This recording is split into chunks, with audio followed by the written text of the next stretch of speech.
میں مہذب طوائف بن گئی، اپنے خوابوں کو کانچ کی چوڑیوں کی طرح توڑ ڈالا، شادی کو ذہن سے نوچ کر پھینک دیا اور یکسر فراموش کر ڈالا کہ میں کسی کی بیٹی اور کسی کی بہن ہوں۔ مینیجر مطمئن ہو کر چلا گیا۔ چند گھنٹوں کے بعد اس نے مجھے بتایا کہ میرا ایک دن کا منگیتر واپس چلا گیا ہے۔ میں نے اس کی محبت کو دفن کر دیا۔ چند دنوں میں ہی پاکستان کی سوسائٹی ننگی ہو کر میرے سامنے آ گئی۔ وہ بزرگ بھی میرے پاس آ کر ننگے ہو گئے، جو اٹھتے بیٹھتے یہی ایک مطالبہ دہراتے ہیں کہ پاکستان ایک اسلامی مملکت ہے، یہاں شراب اور عصمت فروشی کا خاتمہ ہونا چاہیے۔ وہ شراب پی کر میرے پاس آئے اور وہ بھی میرے پاس آئے جو پاکستان کو اسلامی مملکت بنانے کے وعدے کرتے رہتے ہیں۔ اگر آپ میں اتنی جرت ہے کہ قوم کے غم کو شراب میں ڈبونے والے سیاسی لیڈروں کے نام شائع کریں تو میں آپ کو بتا دیتی ہوں، لیکن آپ یقین نہیں کریں گے، اور اگر آپ ان کے نام شائع کرنے کی جرت کریں گے تو آپ باہر گھومتے پھرتے نظر نہیں آئیں گے۔ اگر آپ سن 1964 کے اخبارات دیکھیں تو ان کے پہلے صفوں پر ایوب کی حکومت کے ایک وزیر کا بیان شائع ہوا تھا، جس میں اس نے یہ الفاظ کہے تھے: ہم پاکستان میں خلفائے راشدین کا نظام رائج کر کے دم لیں گے۔ یہ بیان اس نے مری سے اخباروں کو بھیجا تھا۔ میں نے مری ہی میں پڑھا تھا۔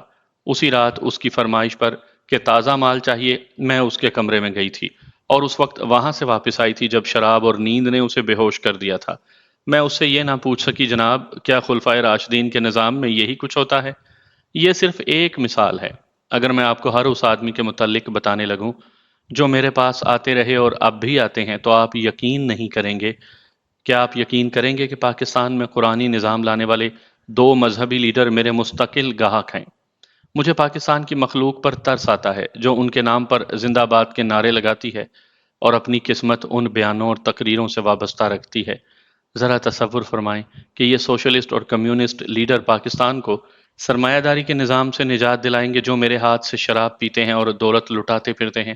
یہ اسی ملک کی دولت ہے، غریب عوام کی دولت ہے جو وہ لوٹ رہے ہیں، اور اس کا بیشتر حصہ تازہ مال اور سمندر پار کی شراب میں اڑا رہے ہیں۔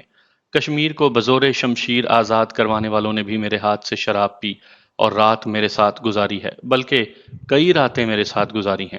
قوم کے غم میں گھلنے والے ایڈیٹر بھی میرے پاس آ کر اسی طرح ننگے ہو گئے کہ میں نے ان کے ضمیر بھی دیکھ لیے۔ میرے پاس قانون شکن بھی آئے ہیں اور قانون کے محافظ بھی۔ ملک اور ملک کے حاکموں کو جو راز میرے سینے میں یا میری کماج کی عورتوں کے سینوں میں ہیں وہ کسی اور کو معلوم نہیں۔ عورت بادشاہ کی بھی کمزوری ہے، گداگر کی بھی۔ یہی وجہ ہے کہ جتنی کامیاب جاسوسی ایک عورت کر سکتی ہے، ایک دلیر اور قوی ہیکل مرد بھی نہیں کر سکتا۔ سامعین کرام، آپ سن رہی ہیں ایک خوبصورت طوائف کی آپ بیتی جس کا نام ہے میں کسی کی بیٹی نہیں۔ یہ اس سلسلے کی قسط نمبر 8 ہے۔ مجھے امید ہے آپ کو میری یہ کاوش پسند آ رہی ہوگی۔ آپ نے اگر ابھی تک میرا چینل کہانی گھر سبسکرائب نہیں کیا تو ابھی میرے چینل کو سبسکرائب کر کے بیل نوٹیفیکیشن آن کر لیجئے تاکہ آنے والی ہر نئی کہانی کی اطلاع بر وقت آپ تک پہنچ سکے۔ میں آپ کو جو باتیں بتاؤں گی وہ بہت احتیاط سے بتاؤں گی۔ شہروں کا نام نہیں بتاؤں گی، کسی آدمی کا نام نہیں بتاؤں گی۔ آپ مجھ سے کوئی سوال نہ پوچھیں کیونکہ آپ کے کسی بھی سوال کا جواب نہیں دوں گی۔ میں جو کچھ بتانا بہتر سمجھتی ہوں وہ سناتی جاؤں گی۔ آپ لکھتے جائیں۔ میں آپ کو ایک بار پھر یاد دلا دیتی ہوں کہ میں بازاری طوائف نہیں تھی اور نہ ہی میں ان بیسواؤں میں سے تھی جو گاہک پھانستی پھرتی ہیں اور ایک ایک رات میں کئی کئی بار فروخت ہوتی ہیں۔ میں ہوٹل میں رہتی تھی۔ ہوٹل میں آنے والے غیر ملکیوں اور اپنے ہی ملک کے دولت مندوں کے ساتھ اس طرح اٹھتی بیٹھتی تھی جیسے میں ہوٹل کے مالک کی بیٹی ہوں یا ہوٹل کی انتظامیہ کی انچارج۔ میں شراب اور ناچ کی پارٹیوں میں شریک ہوتی تھی اور اس دوران چند ایک کی فرمائش کو ٹھکرا کر اپنی پسند کا کوئی اونچا آدمی پھانس لیتی تھی، لیکن ایسے ناز نخروں کے ساتھ کہ کسی کو شک بھی نہیں ہوتا تھا کہ میں طوائف ہوں اور ہوٹل ہی میں رہتی ہوں۔ مجھ سے ایڈریس اور ٹیلی فون نمبر پوچھا جاتا تھا اور میں جواب دیا کرتی تھی۔ ڈیڈی کہتے ہیں کہ کسی کو اپنا ایڈریس اور ٹیلی فون نمبر نہ بتانا۔ اس قسم کی عصمت فروشی وہ لڑکیاں بھی کرتی ہیں جنہیں ماں باپ نے ایڈوانس اور ماڈرن بنا رکھا ہے، اور انہیں فخر سے ان پارٹیوں میں لایا کرتے ہیں جہاں شراب چلتی ہے اور ڈانس ہوتا ہے۔ مغربی تہذیب میں ڈوبی ہوئی بیویاں بھی اپنے خاوندوں کی موجودگی میں ایسی عصمت فروشی کرتی ہیں جو میں کالج کے زمانے میں ان یورپی طرز کے ہوٹلوں میں کیا کرتی تھی۔ امیر گھرانوں کی لڑکیاں وہاں کیوں جایا کرتی تھیں یہ میں آپ کو تفصیل سے سنا چکی ہوں، مگر انہیں کوئی طوائف اور بیسوا نہیں کہتا کیونکہ ان کے گھر گھاٹ ہیں۔ ان کے باپ اور خاوند انہیں باعزت طریقے سے گھر لے جاتے ہیں اور اس بے حیائی کو نئی تہذیب کہتے ہیں۔ مگر میں اب عصمت فروش تھی کیونکہ میرا کوئی گھر نہیں تھا، کوئی باپ نہیں اور کوئی خامن نہیں تھا۔ یہ محفلیں میری دیکھی بھالی تھیں۔ مجھے انگریزی بولنی آتی تھی، اداکاری بھی آتی تھی، خدا نے شکل بھی دی تھی، عمر بھی اور قد بت میں بھی جاذبیت تھی، کوئی بھی مجھے بکاؤ مال نہیں سمجھتا تھا۔ پھر بھی میں ان سے منہ مانگے دام وصول کر لیا کرتی تھی۔ تحفے تحائف الگ تھے۔ میں 2 مہینوں میں اس ماحول میں رچ بس گئی اور اپنے فن میں مہارت حاصل کر لی۔ مہارت بھی اس قدر حاصل کر لی کہ تیسرے مہینے کے ایک روز ہوٹل کے مینیجر نے پولیس کے ایک بہت بڑے افسر کا نام لے کر مجھے کہا، بڑا ہی خبیث انسان ہے، جب کبھی یہاں آتا ہے اس ہوٹل میں مفت ٹھہرتا ہے، سب سے زیادہ قیمتی شراب مفت پیتا ہے اور ہر بار تازہ مال کی مفت فرمائش کرتا ہے۔ ہماری جان اس کی مٹھی میں ہوتی ہے، اس خبیث افسر کی ہر ایک فرمائش ہمیں پوری کرنی پڑتی ہے۔ آج رات تمہیں اس کے کمرے میں جانا پڑے گا، فیس مجھ سے لے لینا، یہ کافر مفت کا گاہک ہے۔ وہ واقعی خبیث انسان تھا، مگر جسے مینیجر نے مفت کا گاہک کہا تھا، وہ جب دوسرے دن ہوٹل سے رخصت ہوا تو اس کا 700 روپیہ میرے پرس میں تھا۔ میں نے اس سے ایسا کوئی مطالبہ نہیں کیا تھا، اپنی مظلومیت کا اظہار نہیں کیا تھا، صرف اتنا کیا تھا کہ اسے انگلیوں پر نچا لیا تھا۔ اس نے مجھے 700 روپیہ فیس کے طور پر نہیں دیا تھا، بلکہ یہ کہہ کر دیا تھا کہ میرے پاس کل اتنا وقت نہیں ہوگا کہ تمہارے لیے کوئی تحفہ خرید لاؤں۔ یہ پیسے رکھ لو، میری طرف سے اپنی پسند کا کوئی تحفہ خرید لینا۔ مری کا سیزن ختم ہو رہا تھا، مال کی شامیں ویران ہونے لگی تھی، مگر میرے ہوٹل کی رونق میں کوئی فرق نہیں آیا تھا۔ 30 اور 40 کے درمیان کی عمر کا ایک آدمی ہوٹل میں چند دنوں کے لیے آیا، کسی ریاست کا نواب لگتا تھا۔ میرا اس سے تعارف ہوا تو زندہ دل آدمی نکلا۔ مینیجر کی اس کے ساتھ بے تکلفی تھی، ایک دوسرے کو پہلے سے جانتے تھے، خوش گفتار انسان تھا۔ میں اس کے ساتھ کھل گئی۔ کھانے کے بعد وہ مجھے اپنے کمرے میں لے گیا، بہت دیر گپ شپ چلتی رہی۔ میں نے خاص طور پر دیکھا کہ اس کا انداز ان مردوں کی طرح نہیں تھا جو مجھے اپنے کمرے میں لے جایا کرتے تھے۔ یوں معلوم ہوتا تھا جیسے اسے اس میں ذرا برابر بھی دلچسپی نہ ہو کہ میں حسین اور نوجوان لڑکی ہوں۔ میں نے بھی اسے کوئی ایسا اشارہ نہ دیا کہ میں کاروباری لڑکی ہوں اور مجھے جلدی فارغ کرے۔ مجھے اس کی باتوں میں دلچسپی پیدا ہو گئی تھی اور میں بہت حد تک مطمئن تھی کہ وقت گزارنے کے لیے یہ اچھا ساتھی ہے۔ کوئی 2 گھنٹے کے بعد وہ مطلب کی بات پر آیا اور بولا، مینیجر نے مجھے تمہارے متعلق بتایا ہے کہ تم نئی نئی آئی ہو، لیکن میں تمہیں اس مقصد کے لیے کمرے میں نہیں لایا۔ میں تمہیں چند دنوں کے لیے اپنے ساتھ لے جانا چاہتا ہوں، جو مانگو گی دوں گا، لیکن میں تمہیں اپنی داشتہ بنا کر نہیں لے جاؤں گا، کار پر لے جاؤں گا، کار پر ہی چھوڑ جاؤں گا۔ ظاہر ہے کہ میں فوراً ہی رضامند نہیں ہو سکتی تھی۔ میں نے سوچا کہ وہ مجھے کہاں اور کیوں لے جائے گا، تو اس نے پوری تفصیل سے مجھے سمجھا دیا۔ اس نے یہ بھی کہا، اگر تمہیں مجھ پر اعتبار نہ ہو تو 50,000، 1 لاکھ، 2 لاکھ روپیہ تمہارے نام بینک میں جمع کروا دوں گا۔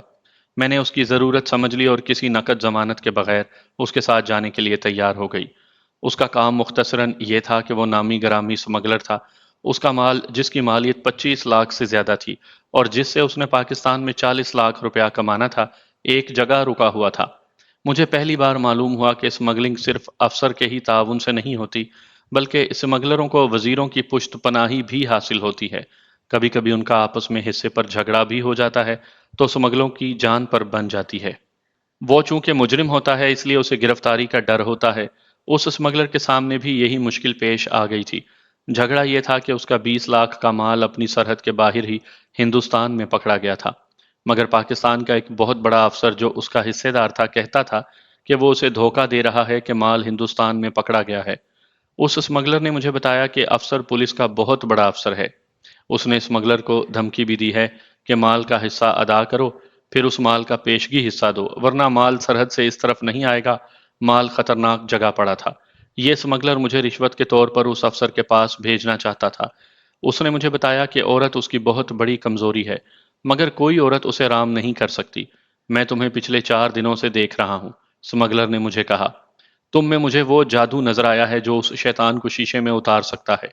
اس نے مجھے سمجھایا کہ میں اسے کس طرح رام کر سکتی ہوں۔ میں نے سوچا کہ یہ تجربہ کر کے دیکھتے ہیں۔ اسے کہہ دیا کہ میں چلوں گی۔ رات 2 بجے تک ہم اس مہم پر تبادلہ خیالات کرتے رہے۔ مجھے ہر لمحہ توقع تھی کہ یہ اسمگلر مجھے کہے گا کہ آؤ میرے ساتھ ہی سو جاؤ، مگر اس نے کہا تم جاؤ اپنے کمرے میں آرام کرو۔ میں اپنے کمرے میں چلی گئی۔ دوسرے دن ہوٹل کے مینیجر نے التجا کے لہجے میں مجھ سے پوچھا، تم ہمیشہ کے لیے جا رہی ہو؟ میں احسان تو نہیں جتاؤں گا، اتنا ضرور کہوں گا کہ میں نے تمہیں یہاں بدنام نہیں ہونے دیا۔ جس کسی نے تمہارے متعلق پوچھا میں نے یہی بتایا کہ آزاد خیال لڑکی ہے، کسی کو شک بھی نہیں ہونے دیا کہ تم کال گرل یعنی پیشہ ور عصمت فروش ہو۔ وہ جو کچھ کہہ رہا تھا مجھے اس کا احساس تھا اور میں اس کی ممنون تھی۔ میں نے اس سے وعدہ کیا کہ میں واپس آ جاؤں گی اور اس سے پوچھا کہ میں جس کام کے لیے جا رہی ہوں اس کے متعلق اس کی کیا رائے ہے۔ اس نے کہا کہ اگر تم اس لائن پر چل نکلو تو بری نہیں، ہوٹل کی زندگی سے تو بہتر ہے۔ بہت اونچے لوگوں سے میل ملاقات ہوتی ہے، خطرہ یہ ہے کہ سمگلنگ خطرناک پیشہ ہے، سکینڈل بہت بنتے ہیں، قتل تک نوبت پہنچ جاتی ہے۔ زندگی پراسرار ہے مگر شہانہ ہے، وہاں تمہیں کوئی بھی عصمت فروش نہیں کہے گا۔ اس نے مجھے کچھ ہدایات دیں۔ رات کا اندھیرا گہرا ہو گیا، میں اس ماڈل کی کار میں مری سے نکلی جس ماڈل کی کاریں وزیروں کو دی جاتی ہیں۔ سمگلر میرے ساتھ پچھلی سیٹ پر بیٹھا تھا اور اس کے دو ساتھی اگلی سیٹ پر تھے۔ ان میں سے ایک کار چلا رہا تھا۔ سمگلر نے مجھے کہا نیند آئے تو بتا دینا۔ آپ کے ذہن میں سمگلروں کا تصور یقیناً یہی ہوگا کہ وہ شراب میں بدمست ہوں گے، بیہودہ باتیں کرتے ہوں گے، ہلڑ بازی کرتے ہوں گے، کار میں میرے ساتھ فحش حرکتیں کرتے ہوں گے، مگر یہ آپ کا تصور صحیح نہیں۔ میرے اپنے ذہن میں سمگلر کی تصویر یہی تھی، لیکن وہ تینوں پیے ہوئے نہیں تھے، حالانکہ پینے والے تھے۔ رات سمگلر نے مجھے سب سے زیادہ قیمتی شراب پلائی تھی، لیکن رات کے سفر میں وہ ہوش میں رہنا چاہتے تھے۔ وہ اس طرح کی شریفانہ گپ شپ لگا رہے تھے جیسے اچھے گھرانوں کے تہذیب یافتہ لوگ ہوتے ہیں۔ میرے پاس بیٹھے ہوئے سمگلر نے جب مجھے کہا کہ نیند آئے تو بتا دینا، تو میں نے جواب دیا نیند تو مجھے ابھی سے آ رہی ہے۔ وہ سیٹ کے آخری کونے میں سرک گیا، میرا سر تھام کر اپنے زانوں پر رکھ لیا اور کہا کہ پاؤں اوپر کر لو۔ میں نے ایسا ہی کیا۔ کار خاصی چوڑی تھی، اب مجھے توقع تھی کہ وہ میرے بالوں پر ہاتھ پھیرے گا، میرے جسم پر ہاتھ پھیرے گا، جھک کر میرے منہ سے منہ ضرور لگائے گا، لیکن اس نے ایسی کوئی بھی حرکت نہ کی۔ اس کا انداز ایسا تھا جیسے اس کے کسی دوست نے اس کی گود میں سر رکھ دیا ہو۔ اگر وہ کوئی ایسی ویسی حرکت کرتا تو مجھے کیا اعتراض ہو سکتا تھا؟ میں کوئی شریف لڑکی تو نہیں تھی، نہ وہ شریف آدمی تھا، لیکن وہ مجھے کسی اور مقصد کے لیے ساتھ لے جا رہا تھا، اپنی عیاشی کے لیے نہیں۔ میری آنکھ لگ گئی اور جب میری آنکھ کھلی میں اس کی پوری سرار دنیا میں پہنچ چکی تھی۔ صبح کے 4 بج رہے تھے۔ کار سے نکال کر وہ مجھے کسی کوٹھی کے ایک بڑے ہی خوبصورت کمرے میں لے گیا۔ ڈبل بیڈ پڑا تھا، اس نے ایئر کنڈیشنر چلا کر مجھے کہا سو جاؤ، جب جی چاہے اٹھنا۔ میرا خیال تھا کہ یہ ڈبل ڈیل ہے، وہ بھی میرے ساتھ سوئے گا، مگر وہ بتی بجھا کر چلا گیا۔ مجھے نیند نے بے حال کر رکھا تھا۔ میرے ذہن میں کوئی وہم اور خدشہ نہیں تھا۔ عورت کو صرف یہ ڈر ہوتا ہے کہ کوئی اس کی عصمت پر ہاتھ نہ ڈالے۔ میں وہ عورت تھی جو اپنی عصمت سے دستبردار ہو چکی تھی۔ میں اپنی عصمت اپنے ہاتھوں کتوں کے آگے پھینک چکی تھی۔ میں پلنگ پر لیٹی اور گہری نیند سو گئی۔ اگلے روز 11:30 بجے میری آنکھ کھلی، نہا دھو کر اور ناشتہ کر کے فارغ ہوئی تو وہ کمرے میں آیا۔ مجھے ناشتہ کمرے میں ہی دیا گیا تھا۔ وہ کمرے میں آیا تو اس نے مجھے بڑے غور سے دیکھ کر کہا میری 2 باتیں دھیان سے سننا۔ ایک یہ کہ تمہارے بال غیر معمولی طور پر نفیس ہیں، انہیں کٹوانا نہیں۔ دوسری بات یہ یاد رکھنا کہ بالوں میں تیل نہ ڈالنا، بہت ہی عجیب بال ہیں۔ پھر وہ کام کی باتیں کرنے لگا۔ آخر میں اس نے کہا تمہارے سینے پر کوئی پستول رکھ دے تو بھی نہ بتانا کہ تم کون ہو اور کہاں رہتی ہو، لیکن تمہارے سینے پر کوئی پستول رکھے گا نہیں۔ تم آنکھوں سے بھی مسکرانا جانتی ہو، تمہاری آنکھوں کی مسکراہٹ سے پستول کی نالیاں جھک جائیں گی۔ اور ہوا بھی ایسے ہی۔ میں نے دوسرے ہی دن پتھر کو موم کر لیا۔ کیسے کر لیا، کہاں کر لیا، ان سوالوں کا جواب نہیں دوں گی، صرف اتنا بتا دیتی ہوں کہ میری مسکراتی آنکھوں، میری جوانی اور میرے حسن نے قانون کا پستول جھکا دیا۔ 2 دشمن ملکوں کی باہمی سرحد مٹ گئی۔ ٹیلی فون پر صرف ایک جملہ بولا گیا۔ یہ ایک جملہ بلوانے کے لیے میں ساری رات وہاں رہی۔ 20 لاکھ کا مال سرحد کے اندر آ گیا اور غائب کر دیا گیا۔ یہ شراب اور عورت کا کرشمہ تھا۔ اس گروہ میں تو ایک سے ایک بڑھ کر حسین لڑکی تھی، مگر مجھے پتا چلا کہ ان کا انداز پیشہ ورانہ تھا۔ وہ رشوت کے طور پر افسروں کے پاس جاتی تھی تو صاف پتا چل جاتا تھا کہ کال گرلز ہیں۔ میرا انداز کچھ اور تھا، اور میں جب اسے ملی تو اسے بتایا کہ میں فلاں کی سفارش لے کر آئی ہوں، تو اس نے کہا کہ اس سے پہلے 4 لڑکیاں اس کی سفارش کرنے آ چکی ہیں۔ وہ بے ایمان سمجھتا ہے کہ مجھے طوائفوں کے جال میں پھانس لے گا۔ اب تم آئی ہو۔ میں بھڑک اٹھی اور کہا آپ مجھے بھی طوائف سمجھ رہے ہیں؟ اگر میں آپ کو بتا دوں کہ میں کون ہوں تو آپ میرے پاؤں پکڑ کر مجھ سے معافی مانگیں گے۔ وہ گھبرا گیا، لیکن کایا شخص تھا، بولا آپ کو یہ بھی معلوم ہونا چاہیے کہ میں کون ہوں، اور آپ کو یہ بھی معلوم ہونا چاہیے کہ آپ ایک ایسے مجرم کی سفارش لے کر آئی ہیں جو ملک کی جڑیں کاٹ رہا ہے۔ میں نے یہ تبدیلی دیکھی کہ اس نے پہلے مجھے تم کہا تھا، پھر آپ کہنے لگا۔ اگر آپ کو معلوم ہے کہ وہ ملک کی جڑیں کاٹ رہا ہے تو آپ اسے پکڑتے کیوں نہیں؟ آپ اس کے ساتھ مل کر ملک کی جڑیں کاٹتے رہے ہیں۔ کون نہیں جانتا؟ میرے ڈیڈی بھی جانتے ہیں۔ مگر اتنے بڑے ہو کر بھی آپ مجرم ہیں۔ وہ اکیلا مجرم نہیں ہے جس کا 20 لاکھ روپیہ سرحد پر آ کر ڈوب رہا ہے۔ بات کچھ بھی نہیں، آپ نے بتنگڑ بنا دیا ہے۔ آپ کے ڈیڈی کون ہیں؟ اس نے پوچھا۔ یہ نہیں بتاؤں گی۔ ہماری گفتگو اس طرح تلخ سی سنجیدگی سے شروع ہوئی۔ پھر میں نے بہت سی باتیں کی اور زیادہ تر باتیں انگریزی میں کی، جس سے وہ مروب ہو گیا، مگر کام نکلوانے کے لیے یہی اداکاری کافی نہیں تھی۔ وہ عورتوں کا شیدائی تھا، اسے یہ تو یقین آ گیا تھا کہ میں پیشہ ور لڑکی نہیں ہوں، مگر وہ یہ بھی سمجھ گیا تھا کہ میں پاک باز بھی نہیں ہوں جو ایک سمگلر کی سفارش کرنے آئی ہوں۔ لہٰذا وہ ڈورے ڈالنے لگا اور میں پلو بچانے کی اداکاری کرنے لگی۔ میں اس کے لیے جوئے شیر بن گئی، باتوں باتوں میں وسکی آ گئی اور تھوڑی دیر بعد ٹیلی فون آ گیا۔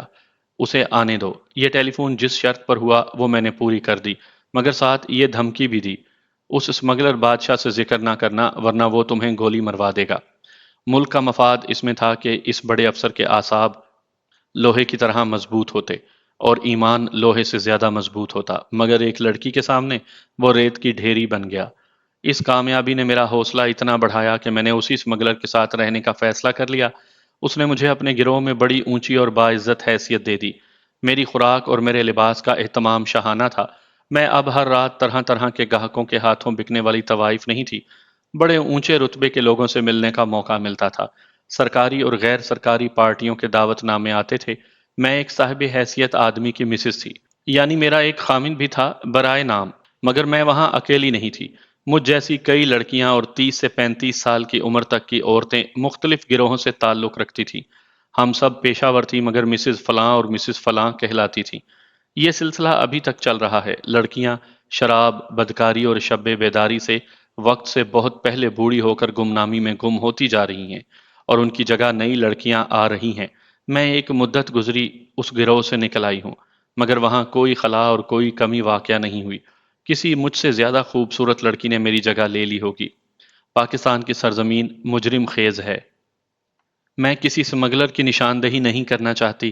ان لوگوں سے الگ ہوئے بہت عرصہ گزر گیا ہے۔ ہو سکتا ہے ان میں سے کوئی کسی صوبے کی اسمبلی کا ممبر بن گیا ہو۔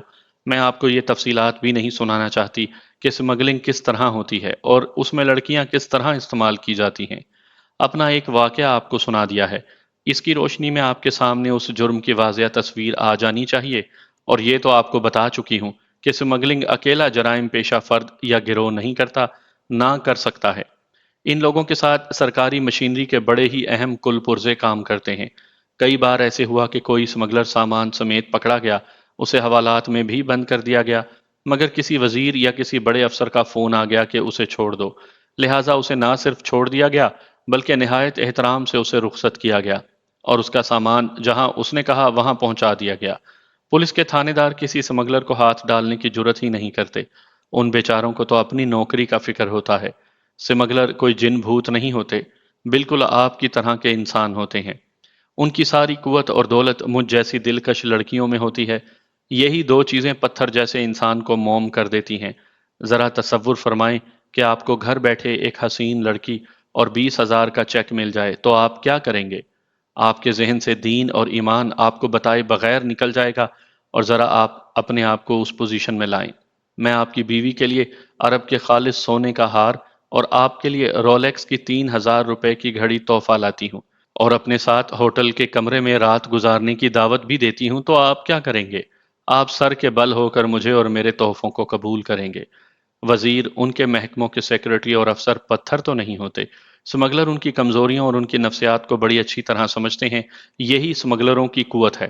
میں آپ کو یہ بتانا چاہتی ہوں کہ سمگلروں کو یہ لڑکیاں کہاں سے ملتی ہیں جو پتھروں کو موم کر دیتی ہیں اور جو طرح طرح کے آدمیوں کے ساتھ ہوٹلوں کے کمروں میں راتیں گزارتی ہیں۔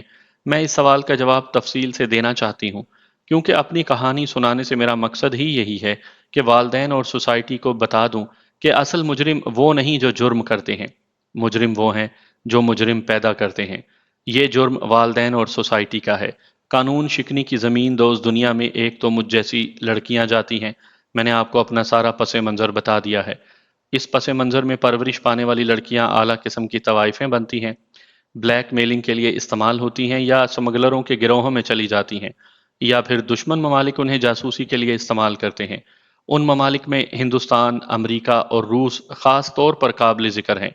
امریکہ کی CIA میں پاکستانی لڑکیاں کام کر رہی ہیں، روس بھی پاکستانی لڑکیوں کو پاکستان میں استعمال کر رہا ہے، اور سب سے بڑی لعنت یہ ہے کہ اس قسم کی لڑکیاں ہندوستان کے لیے بھی کام کرتی ہیں۔ پاکستان میں الیکشن میں بھی لڑکیاں استعمال ہوتی ہیں۔ یہ سب میری طرح کے پس منظر کی پیداوار ہیں۔ میرے گروہ میں ایک بڑی ہی خوبصورت لڑکی تھی، اب معلوم نہیں کہاں ہے۔ وہ درمیانے درجے کے گھرانے کی لڑکی تھی، جہاں پردے کی پابندی تھی۔ لڑکی میٹرک پاس تھی۔ والدین نے 25,000 روپیہ نقد لے کر اس کی شادی 60 سال کے ایک بوڑھے کے ساتھ کر دی۔ پردہ نشین لڑکی کچھ بھی نہ کر سکی۔ بوڑھے ماں باپ کے گھر سے بوڑھے خاوند کے پاس چلی گئی۔ اس بوڑھے کے پاس روپیہ تھا، کار تھی، کوٹھی تھی، اور مزاج میں عیاشی تھی، مگر جسم میں کچھ بھی نہیں تھا۔ اس کی ایک بیوی تو مر چکی تھی، دوسری کو وہ طلاق دے چکا تھا۔ اب آخری عمر میں 18 سال کی لڑکی کے ساتھ شادی کر لی۔ اس کی 2 بیٹیاں تھیں، دونوں کی شادی ہو چکی تھی۔ اس لڑکی پر جو گزری اسے وہی بہتر بیان کر سکتی تھی۔ دن بھر تو وہ شہزادی بنی رہتی تھی، مگر رات جہنم کی رات ہوتی تھی۔ بوڑھا شراب پی کر ساری رات اس نوجوان لڑکی کو جھنجھوڑتا رہتا۔ لڑکی پھر بھی کنواری رہی۔ اس نے پردے اور شرم کا دامن نہ چھوڑا، لیکن وہ نوجوان تھی، خون میں شباب کا جوش تھا۔ وہ اپنے آپ کو قابو میں نہ رکھ سکی۔ اس کے خاوند کے ایک داماد نے اس کے گھر آنا جانا شروع کر دیا۔ وہ جوان آدمی تھا، اس نے لڑکی کو ہاتھ میں کر لیا۔ لڑکی نے شرم و حیا کو خیر بات کہا، اور جو پیاس بوڑھا خاوند پیدا کر دیتا تھا وہ اس کے داماد سے بجھانے لگی۔ راستہ کھل گیا تو لڑکی بھی کھل گئی۔ اس نے پردہ بھی ترک کر دیا اور کار میں باہر نکلنے لگی۔ اسے چند بار بوڑھے کے داماد نے باہر کی دنیا دکھائی تو لڑکی کے پر کھل گئے۔ اس نے ایک اور آدمی سے آشنائی کر لی، پھر یہ سلسلہ چل نکلا۔ اسی سلسلے میں اسے ایک چاہنے والا مل گیا جس نے اس کے ساتھ شادی کرنے کا وعدہ کیا۔ دونوں نے بھاگ چلنے کا پروگرام بنایا۔ لڑکی گھر سے بھاگ کر اس کے ساتھ کراچی چلی گئی۔ خاوند کے خاصے پیسے ساتھ لے گئی تھی۔ کچھ دن انہوں نے کراچی میں خوب عیش کی۔ اس کے چاہنے والے نے اسے شراب پلانی بھی شروع کر دی تھی۔ ایک صبح لڑکی جاگی تو اسے پتا چلا کہ اس کے ساتھ شادی کرنے والا جا چکا ہے۔ اس کے کمرے میں ایک اور خوش پوش اور خوش شکل آدمی آیا۔ اس کی باتوں میں ایسا جادو تھا کہ لڑکی نے اسے نہ دھتکارا اور اسے ڈری بھی نہیں۔ اس نے لڑکی کو بتایا کہ اس کا دوست اسے دھوکہ دے کر چلا گیا ہے، اور اب اگر یہ لڑکی واپس اپنے خاوند کے پاس گئی تو خاوند اسے پولیس کے حوالے کر دے گا۔ اس آدمی نے لڑکی کو بتایا کہ پولیس اسے ڈھونڈ رہی ہے، کیونکہ وہ خاوند کو دھوکہ دے کر اور اس کے گھر سے چوری کر کے بھاگی ہے۔ لڑکی بہت ڈری، لیکن اس آدمی نے اسے پناہ میں لے لیا اور ہوٹل کا بل ادا کر کے اسے اپنے ساتھ لے گیا۔ لڑکی اس وقت تک ایسے کئی مردوں کے ساتھ دوستی کر چکی تھی، اسے کوئی ڈر نہیں تھا۔ مختصر یہ کہ اس آدمی نے اس لڑکی کے ساتھ بالکل ویسا ہی سلوک کیا جیسا میرے اسمگلر نے میرے ساتھ کیا تھا۔ اس نے لڑکی کے جسم کے ساتھ کوئی دلچسپی نہ رکھی اور اس کے دل میں قبضہ کر کے اسے بتایا کہ اس نے اسے 28,000 روپے میں خریدا ہے۔ یہ آدمی اسمگلر تھا۔ اس نے لڑکی کو ٹریننگ دے کر اپنے کام میں رواں کر لیا۔ میں نے جب اس لڑکی کو دیکھا تو وہ اتنی پختہ ہو چکی تھی کہ پتھر سے دودھ نکال لیتی تھی۔ یہ غریب سے ماں باپ کی شریف اور پردہ نشین بیٹی تھی۔ ایک اور لڑکی ماں باپ کی لاڈلی تھی۔ اس کی عمر 11 سال ہوئی تو اس کی ماں مر گئی۔ اس سے چھوٹا ایک بھائی تھا۔ اس کا باپ اچھا بھلا آدمی تھا، لیکن بیوی کے مرنے کے 1 سال بعد اس نے دوسری شادی کر لی۔ دوسری بیوی کو طلاق ملی ہوئی تھی۔ اس نے گھر میں آتے ہی 11 سال کی بچی کو نوکرانی کا درجہ دے دیا۔ وہ خوبصورت اور چالاک عورت تھی۔ اس نے خاوند پر اپنا جادو چلا لیا اور اس کے بچوں کے خلاف اس کے کان بھرنے لگی۔ وہی باپ جس کے دل میں اپنے بچوں کا پیار تھا، بچوں کو مارنے پیٹنے لگا۔ 1.5 2 سال میں ستیلی ماں کا اپنا بچہ پیدا ہوا۔ ستیلے بچوں کی اہمیت بالکل ہی ختم ہو گئی۔ ستیلی بچی پہلے ہی نوکرانی بنی ہوئی تھی۔ نئے بچے کے آ جانے سے اس کی راتیں بھی نوکری میں گزرنے لگیں۔ پھر ماں نے بچے کو بوتل سے دودھ پلانا شروع کر دیا اور بچہ اس لڑکی کے حوالے کر دیا۔ رات کو بچہ روتا تھا تو یہ لڑکی جاگ کر اسے دودھ پلاتی تھی۔ وہ بھی آخر بچی ہی تھی۔ بعض اوقات بچہ روتا تو اس کی آنکھ نہ کھلتی۔ اس صورت میں باپ یا ستیلی ماں اٹھ کر اسے 2 4 تھپڑ مار کر اور اسے گھسیٹ کر اٹھاتے تھے۔ یہی حشر اس لڑکی کے چھوٹے بھائی کا ہوتا تھا۔ ان دونوں نے گھر میں پیار اور روحانی سکون دیکھا تھا۔ وہ جانتے ہی نہیں تھے کہ نفرت اور پھٹکار کیسی ہوتی ہے، مگر اب گھر میں ان کے لیے نفرت اور پھٹکار رہ گئی اور پیار اور روحانی سکون خواب بن گیا۔ وہی باپ جسے وہ دنیا کا سب سے زیادہ پیارا انسان سمجھتے تھے، ان کا دشمن بن گیا۔ ستیلی ماں الگ مارتی پیٹتی اور شام کے بعد باپ گھر آتا تو اس سے الگ پٹائی کرواتی۔ دونوں بچے پیار اور شفقت ڈھونڈتے تھے، مگر باپ کے پیار کا دھارا ان کی ستیلی ماں کے بچوں کی طرف مڑ گیا تھا۔ 5 برسوں میں ستیلی ماں کے 2 بچے پیدا ہوئے۔ اس وقت یہ لڑکی 18-19 سال کی ہو چکی تھی اور اس کے چھوٹے بھائی کی عمر 14-15 سال تھی۔ بھائی تو مرد تھا، باہر نکل جاتا تھا اور دل بہلا لیتا تھا۔ مشکل لڑکی کے لیے تھی، وہ 24 گھنٹے گھر میں قید رہتی تھی۔ اسے گھر کے در و دیوار سے نفرت ہو گئی تھی۔ لڑکا 12-13 سال کی عمر میں آوارہ ہو گیا تھا، اس نے اسکول جانا چھوڑ دیا تھا۔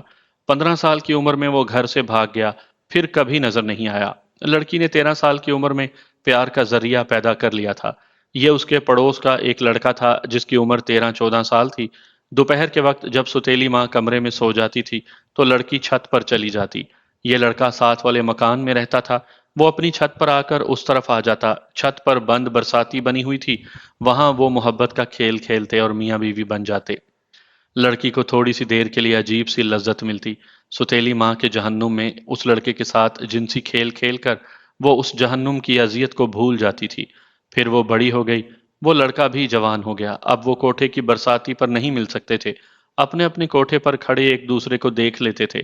باپ نے لڑکی کی شادی کی بات کی تو ستیلی ماں نے مخالفت کی اور دلیل یہ دی کہ لڑکی ابھی چھوٹی ہے۔ 18-19 سال کی لڑکی کو وہ چھوٹی صرف اس لیے کہہ رہی تھی کہ گھر کا سارا کام کاج اس لڑکی نے سنبھال رکھا تھا۔ ستیلی ماں نے لڑکی کو پیار سے اپنا ہم خیال بنانے کے بجائے لڑکی پر تشدد پہلے سے زیادہ کر دیا۔ لڑکی اب جوان ہو چکی تھی، اس نے ستیلی ماں کو اینٹ کا جواب پتھر سے دینا شروع کر دیا۔ ستیلی ماں نے لڑکی کے باپ سے شکایت کی۔ باپ نے پہلے کی طرح لڑکی کو گالیاں دی۔ لڑکی نے باپ کو بھی کھری کھری سنا ڈالی اور اسے یہاں تک کہہ ڈالا کہ تم زن مرید ہو۔ باپ اسے مارنے کے لیے دوڑا تو لڑکی نے جلانے والی لکڑی اٹھا لی۔ باپ بت بن کر کھڑا ہو گیا۔ اسے یہ توقع نہیں تھی کہ اس کی بیٹی اس کے ساتھ یہ سلوک کرے گی۔ اسے یہ تو احساس ہی نہیں تھا کہ اپنی بیٹی کو پیار اور شفقت سے محروم کر کے اور اسے ستیلی ماں سے پٹوا پٹوا کر اس کے اندر انتقام کی اتنی آگ بھر دی ہے جس پر اب لڑکی قابو نہیں پا سکتی۔ ستیلی ماں بھی دبک گئی۔ لڑکی دلیر ہو گئی، مگر وہ یہ بھی جان گئی کہ اب اس گھر میں رہنا ممکن نہیں رہا۔ اس نے ایک روز اسی لڑکے کو چھت پر بلایا جس کے ساتھ اس نے 13-14 سال کی عمر میں بہت دن میاں بیوی کا کھیل کھیلا تھا۔ وہ بھی اب جوان تھا۔ اس کے ساتھ اس نے از سر نو عشق و محبت کا کھیل شروع کر دیا۔ گھر میں لڑکی نے کام کاج چھوڑ دیا۔ ستیلی ماں کے ساتھ ذرا ذرا سی باتوں پر لڑائی جھگڑا ہوتا تھا۔ لڑکی نے باہر جانا شروع کر دیا۔ اس کا پڑوسی باہر کہیں انتظار میں کھڑا رہتا تھا۔ اس نے لڑکی کو پکچریں دکھائیں، اسے گھمایا پھرایا اور خوب خراب کیا۔ وہاں اور بھی شکاری موجود تھے، انہوں نے دیکھا کہ اتنی حسین لڑکی اتنی آزادی سے گھومتی پھرتی ہے۔ انہوں نے جال پھینکے تو لڑکی پھنس گئی۔ لڑکی کا کوئی کردار تو تھا ہی نہیں۔ اس نے 18-19 سال میں پنجرے میں گزارے تھے جہاں اس کے لیے نفرت اور پھٹکار تھی۔ وہ کھویا ہوا پیار ڈھونڈ رہی تھی۔ اس کی عقل پر مجروح جذبات کا قبضہ تھا۔ وہ جنسی آسودگی کو پیار سمجھتی تھی۔ آخر ایک روز وہ دوستیاں بدلتے بدلتے اسی زمین دوز دنیا میں آ گئی جہاں آپ مجھے دیکھ رہے ہیں۔ میرا خیال ہے کہ آپ ان کہانیوں سے اکتا گئے ہیں۔ ایسی کہانیاں آپ سینکڑوں بار سن چکے ہوں گے۔ افسانہ نویسوں نے ایسے ہزاروں افسانے لکھے ہیں، آپ نے بھی لکھے ہوں گے۔ چونکہ افسانہ نویس گھر بیٹھ کر لکھتے ہیں اس لیے انہیں علم نہیں ہوتا کہ ان کہانیوں کے کردار کہاں جا کر گم ہو جاتے ہیں۔ میں آپ کو ان کہانیوں کے انجام کی باتیں سنا رہی ہوں۔ یہ تو آپ کو معلوم ہوگا کہ پاکستان میں سب سے پہلے کراچی کا چکلا بند کیا گیا تھا۔ عصمت فروشی کا بازار پاکستان کا سب سے بڑا بازار تھا۔ وہاں ہر معیار کی طوائف مل جاتی تھی، ان پڑھ اور اجڑ بھی اور گریجویٹ بھی۔ آپ شاید یقین نہ کریں، لیکن اس حقیقت کو میں جھٹلا نہیں سکتی کہ بعض مہذب گھرانوں کی لڑکیاں صرف پیسے کمانے کی خاطر یہاں پارٹ ٹائم عصمت فروشی کرتی تھیں۔ ٹھیکیدار یعنی دلال کے ساتھ ان کی شرط یہ ہوتی تھی کہ گاہک شائستہ اور امیر ہو۔ یہ چکلا بند کر دیا گیا، عصمت فروش مخلوق سارے شہر میں پھیل گئی اور یہی کاروبار گلی محلوں میں شروع ہو گیا۔ کچھ عرصے بعد لاہور کی ہیرا منڈی بھی اس کاروبار کے لیے بند کر دی گئی۔ وہاں بھی بدکار عورتیں سارے شہر میں پھیل گئیں۔ ان میں اکثر طوائفیں اتنی شائستہ تھیں کہ کئی محلوں میں جہاں انہوں نے جا کر رہائش اختیار کی، ان کے متعلق کسی کو وہم و گمان تک نہ ہوا کہ یہ کاروباری عورتیں ہیں۔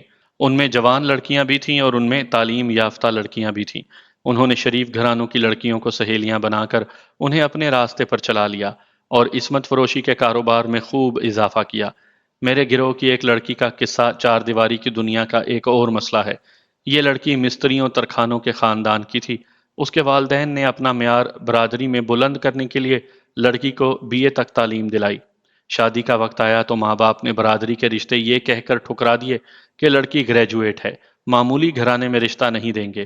انہوں نے برادری سے باہر اچھے اور کھاتے پیتے گھرانے میں رشتہ دینے کی کوشش کی تو جواب ملا کہ ہم ترکھانوں کے گھر کی لڑکی قبول نہیں کریں گے۔ برادری نے اس گھرانے کا بائیکاٹ کر دیا۔ لڑکی گریجویٹ تھی مگر ذہن چھوٹا اور تنگ تھا، لہٰذا وہ عام لوگوں کے ساتھ بات بھی نہیں کرتی تھی۔ وہ فیشن کو اور مصنوعی طور طریقوں اور انداز کو اونچا معیار سمجھتی تھی۔